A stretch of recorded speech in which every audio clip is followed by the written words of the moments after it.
안녕하세요. 저번 브라켓과 투명 교정에 이어서 오늘은 교정 치료 초기의 진단을 위한 초기 기록 체득에 대해서 알아보도록 하겠습니다. 대부분은 학부 때 원장님들 다 배우셔서 아실 텐데 오늘 그걸 한번 복귀하는 차원에서 과정별로 좀 어떤 것을 하는지 알아보고 그리고 각각의 단계가 어떤 의미가 있는지 좀 더 부연 설명을 드리도록 하겠습니다. 자, 그 진단 시 필요한 것으로 가장 중요한 게 치아 모델이 되겠는데요. 5년 전만 해도 치아 모델은 소위 말하는 본을 뜬다는 표현을 쓰는데 알지네이트로 상하 모델 본을 뜨고 그리고 그 모델에 이어서 상하 바이트 체득해서 위아래 교합 관계를 인계하게 됩니다. 치아 모델로 저희가 얻을 수 있는 정보는 총생의 양, 예를 들어 상하계는 총생의 양이 뭐 3mm면 3mm, 5mm면 5mm 이런 걸 알 수 있게 되고요. 물론 이때는 이제 저희가 버니어 캘리퍼스로 분석을 통해서 그렇게 알 수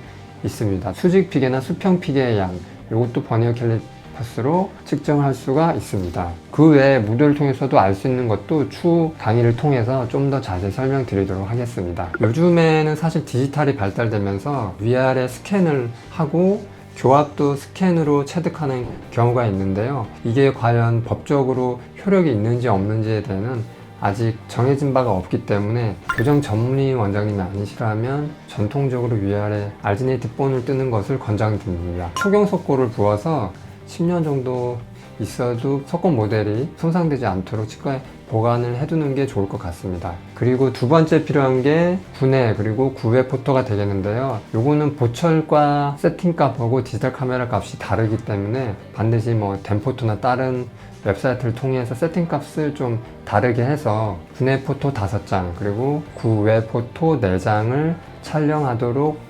권장드립니다. 자, 이게 예시로 제가 이제 보여드리는 화면인데요. 지금 이분 같은 경우에 이제 정면 구외 포토를 먼저 찍게 되고, 그리고 정면 스마일 뷰를 찍게 되고, 그리고 90도 측면부, 마지막으로 45도 측면부 이렇게 총 4장을 권장드립니다. 그러면서 보이는 것처럼 환자분 목선이 보이도록 하게 촬영해 주시는 게 좋고, 반드시 양쪽 귀를 포함해서 하시고 그리고 혹시 환자가 편한 자세로 있을 때 좌우로 이렇게 구부리는 그런 경향이 있으면 그것도 반영을 해주셔서 촬영하시는 게 좋습니다. 예를 들어서 환자분이 척추측만증이 있는 경우에 척추측만증이 있는 그대로를 촬영을 해주셔야지 강제로 동공을 수평에 맞추거나 그러는 거는 권장드리지 않습니다.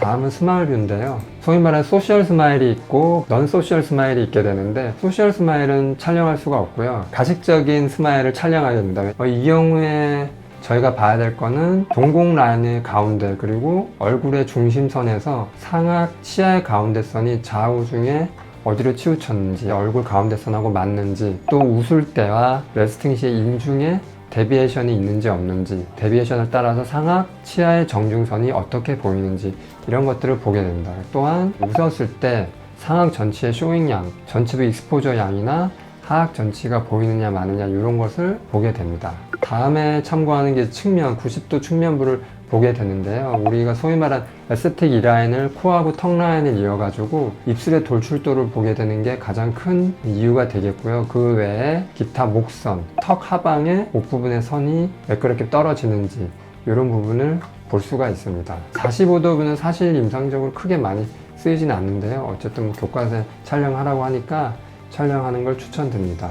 종합해보면 정면부가 가장 중요하고요. 그리고 스마일 뷰에서 여러 가지 정보를 얻을 수가 있고요. 특히 가운데 선에 있어서는 스마일 뷰가 가장 중요한 것을 알 수 있고요. 그리고 90도 측면에서는 입술의 돌출도나 코의 돌출도 그리고 목선 등을 보게 됩니다. 그리고 엑스레이는 저희가 3장을 촬영하게 되는데요. 첫 번째 촬영하는 게 파노라마 사진, 그리고 두 번째 촬영하는 게 측면 세팔로 사진, 그리고 세 번째 촬영하는 것이 정면 세팔로 사진입니다. 3가지 사진 다 중요하지만 가장 중요한 파노라마 사진이고요.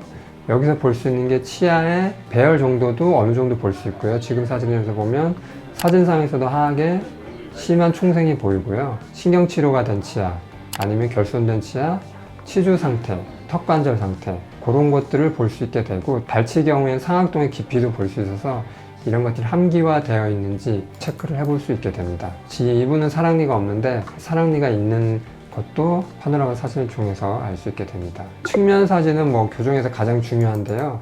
요거는 세팔로 뭐 여러 분석법이 있습니다. 뭐 서울대, 연세대, 경희대 뭐 각각 대학별로 분석법이 있는데 그 분석법에 맞춰서 분석을 할 수 있게 되겠죠. 이 분석법은 추후 따로 설명드리도록 하겠습니다. 우리 정면 세팔로브에서는 아까 말씀드린 동공 사이의 선 아니면은 크리스티아 갈리 부분 하고 여기 ANS 얼굴의 중심선을 잡아서 상악치아의 가운데선이나 하악치아의 가운데선의 변이를 볼 수 있게 됩니다. 엑스레이 분석법은 별도로 설명을 드리도록 하겠습니다.